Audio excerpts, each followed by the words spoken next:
राजधानी के सीरम टोली फ्लाईओवर को लेकर विवाद थमने का नाम नहीं ले रहा है। आदिवासी संगठन अब उस ओवरब्रिज के निर्माण का जो तरीका है उसको गलत बताते हुए मानो श्रृंखला बनाए हुए सीरम टोली फ्लाईओवर से लेकर विधानसभा तक मानो श्रृंखला बनाकर विरोध प्रदर्शन कर रहे हैं। इस रैंप हटाने को लेकर प्रदर्शन कर रही हैं। पीछे छोटे बच्चों को लेकर आज मानव श्रृंखला में पहुंची हैं।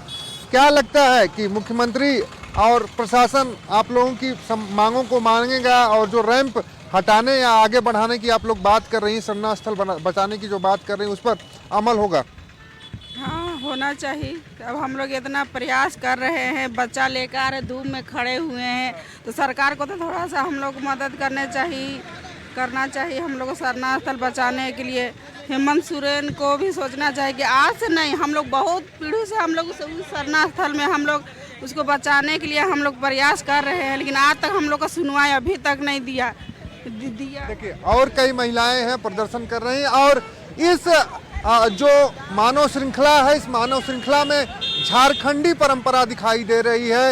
एक हाथ में तीर कमान, दूसरे हाथ में बिरसा लिखा हुआ, जय आदिवासी लिखा हुआ, एक कह सकते हैं कि आदिवासी हथियार दिखाई दे रहा है। क्या लगता है कि अब प्रशासन झुकेगा इस मानव श्रृंखला के? आप लोग अपने एक तरह से कह सकते हैं धरोहर बचाने की लड़ाई लड़ रहे हैं। जिस प्रकार मांझी बाबा ने कहा था जब तक तोड़ेंगे नहीं तब तक छोड़ेंगे नहीं, तो हम कहते हैं जब तक धसाएंगे नहीं तब तक जाने नहीं देंगे हेमंत सरकार को, क्योंकि हमने उसको गद्दी में बैठाया है तो उसको छीनने का भी औकात रखते हैं हम। तो उनकी यदि गद्दी से उतने प्यार है तो आप अविलंब हम आदिवासियों का जमीन हमारी आत्मा होती है और हमारी आत्मा को जो छुएगा वो दुनिया से मिट जाएगा, इतना कहते हैं। अब जल्द से जल्द हमारा माननीय चमरा लिंडा आने के बावजूद भी हेमंत सरकार नहीं झुक रहे हैं, अर्थात उनका मंत्री का भी नहीं चलता है। ये हास्यास्पद है कि ऐसी एक अबुआ सरकार है जिसका मंत्री का भी बात नहीं सुना जाता है।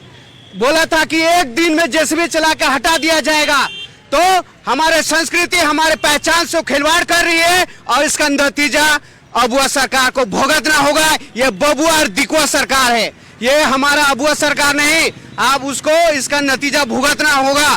तो इसीलिए उनको एक बार स्मरण होना चाहिए कि कल्पना भाभी जिस प्रकार बोनेट में दर दर भटक के वोट मांगे कलेक्शन के, तो उसका समय है कि अभी समझाइए अपने पतिदेव को। भाभी जी, अपने पतिदेव को आप समझा दीजिए, आप नींद में जागने बोलिए, अन्यथा हम जाग गए तो उनको हमेशा के लिए जगा देंगे। चलिए, झारखंड जिस तरीके से अबुआ सरकार की बात कही जा रही है, अब आदिवासी संगठनों का कहना है कि अबुआ सरकार नहीं है, दिकुआ सरकार है और आदिवासियों की इस सरकार में नहीं सुना जा रहा। अगर सुना जाता तो मंत्री चमरा लिंडा आश्वासन दिए थे कि इसको जो रैंप है उसको हटा दिया जाएगा, उस पर ठोस निर्णय लिया जाएगा, लेकिन उस पर कोई निर्णय नहीं लिया गया। हालांकि आज सीरम टोली फ्लाईओवर से लेकर विधानसभा तक मानव श्रृंखला बनाकर आदिवासी संगठन अपना विरोध प्रदर्शन प्रकट कर रहे हैं। अब देखना होगा इनके इस विरोध प्रदर्शन को सरकार किस तरीके से देखती है और इस विरोध प्रदर्शन कितना रंग ला पाता है। क्या सीरम टोली फ्लाईओवर का जो रैंप है उसको आगे बढ़ाया जाता है या उसको हटाया जाता है, क्योंकि आदिवासियों के आस्था से जुड़ा हुआ ये पूरा मामला है और इस आस्था से जुड़े मामले को सरकार किस तरीके से हल कर पाती है। अपने सहयोगी दीपक के साथ राहुल कुमार, कशिश न्यूज, रांची।